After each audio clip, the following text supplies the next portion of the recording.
Bonjour et bienvenue dans cette vidéo qui va parler des énergies de la nouvelle lune en Poisson du 19 mars, de l'équinoxe du printemps du 20 et de la mère divine de la vérité.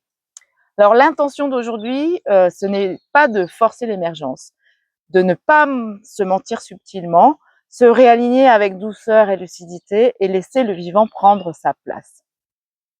Mars n'est pas un mois pour décider, c'est un mois pour ressentir ce qui est profondément juste. Alors aujourd'hui, nous nous retrouvons pour célébrer le printemps.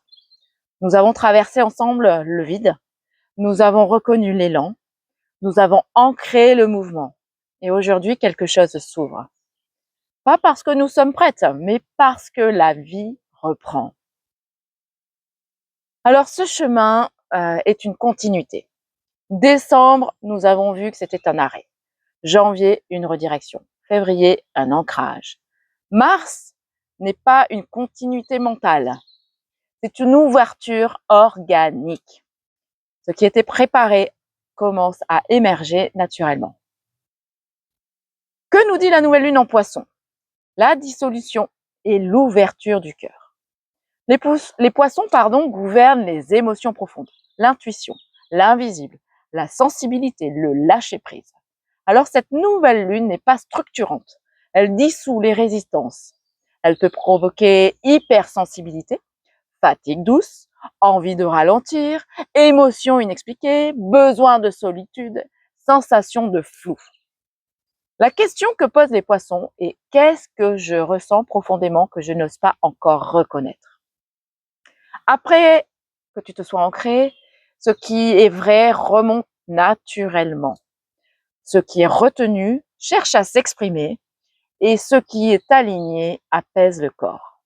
En clair, ce que tu ressens, c'est déjà une information juste. Ce que tu évites de ressentir continue d'agir en silence. La différence subtile entre février et mars. Alors, février, c'est plutôt je stabilise ce qui est mis en mouvement. Mars, c'est plutôt je passe à l'action et j'incarne. Février, c'est j'ajuste à l'intérieur. Mars, c'est je montre à l'extérieur. Mars n'est pas le mois de dispersion. Je choisis une direction, je m'y engage. Février sécurise. Mars révèle. Pardon. Alors la nouvelle lune, c'est une graine d'ouverture sensible. Oh oui, en effet, une graine qui a sommeillé et qui a envie maintenant d'éclore. Une nouvelle lune ne demande pas qu'est-ce que tu veux. Elle demande qu'est-ce que tu es prête à ressentir pleinement sans te fuir. Et en plus, en Poisson, pas de contrôle mental, pas de réponse immédiate, pas de décision prise pour se rassurer. Une ouverture plutôt douce, intuitive et incarnée. Cette lune ne t'invite pas à contrôler plus, elle t'invite à ressentir ce qui est déjà là et à lui faire une place en toi. Alors, le corps et les poissons. Qu'est-ce que font les poissons? En fait, ils sont reliés au corps par les pieds, les liquides, donc c'est-à-dire l'eau et la circulation, le système énergétique subtil. Et symboliquement, eh bien, les pieds, ce sont la direction dans la vie. L'eau, c'est la circulation émotionnelle. Et ensuite, le tout, c'est le flou, c'est-à-dire c'est la perte de repères anciens. Cette lunaison interroge en te disant: où est-ce que je me perds? Où est-ce que je me coupe de mes ressentis? Où est-ce que je ressens sans m'écouter? Le corps devient un capteur sensible et tu le sais. Il ne structure pas, il informe. Alors cette nouvelle lune en Poisson s'inscrit au cœur d'un moment rare. L'équinoxe du printemps, c'est un point d'équilibre parfait. C'est-à-dire, le jour et la nuit sont à égalité. C'est-à-dire, le jour et la nuit durent le même temps.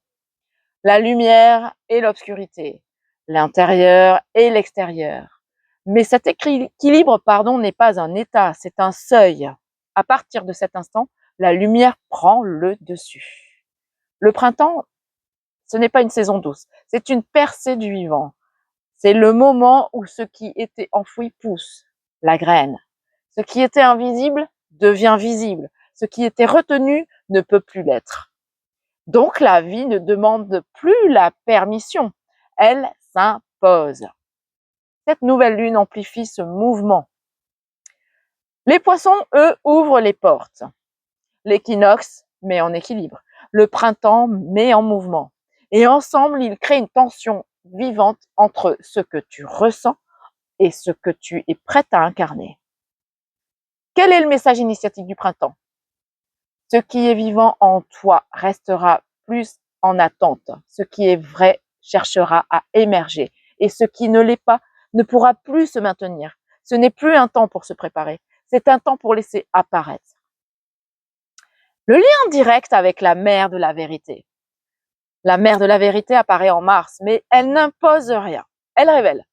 Elle regarde si la femme écoute réellement ce qu'elle ressent, si elle cesse de contourner ce qu'elle sait déjà, si elle accepte de voir ce qui est juste, même si cela dérange. En mars, la mère de la vérité ne transforme rien, elle met en lumière ce qui est déjà là. Elle ne cherche pas à changer ta vie, elle te demande d'arrêter de te raconter une histoire. Le corps est un baromètre, et tu le sais, et avec cette lunaison, ce qui est juste crée de l'ouverture, ce qui est faux crée du flou ou de la fatigue. Ce qui n'est plus aligné devient confortable dans le corps. Le corps, lui, ne ment pas sous les poissons. Même s'il est plus subtil, plus diffus, il reste profondément juste. Ce que tu ressens est déjà une information. Le message central, c'est que tu peux le dire ainsi. Cette nouvelle lune ne t'invite pas à faire plus. Elle t'invite à ressentir ce qui est déjà vrai en toi, à ne plus détourner le regard et à laisser émerger ce qui demande à prendre sa place. Le printemps, lui, n'attend pas que tu sois prête. Il révèle ce qui est vivant. La question initiatique de Mars, où est-ce que je ne suis plus totalement alignée avec moi et que je suis prête à reconnaître? La synthèse de tout ça, de ce cycle initiatique, c'est que décembre a ouvert le vide, janvier a orienté le mouvement, février l'a ancré dans le corps et mars revient révéler la vérité. Le cycle ne demande plus de préparation, il demande de la justesse. Ce qui est aligné commence à émerger, ce qui ne l'est pas ne peut plus rester caché. Alors les effets physiques de tout ça, parce qu'évidemment on en a des effets physiques, parce que entre la nouvelle lune, l'équinoxe, eh bien il y a beaucoup de choses que l'on peut ressentir, notamment la grande fatigue, les émotions à fleur de peau, la sensation de flotter, l'hypersensibilité, le besoin de ralentir, la perte temporaire de repères et l'envie de pleurer sans raison.